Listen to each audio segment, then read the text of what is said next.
प्रथमं शैलपुत्रीति द्वितीयं ब्रह्मचारिणी तृतीयं चन्द्रघण्टेति कुष्माण्डेति चतुर्थकं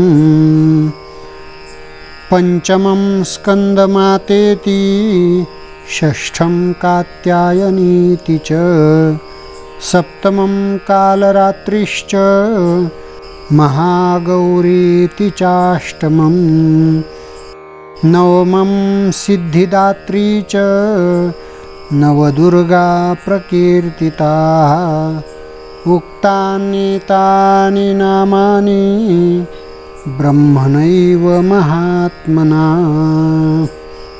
पुंडलिका वरदा हरिविठ्ठल श्री ज्ञानदेव तुकाराम पंढरीनाथ भगवान की जय।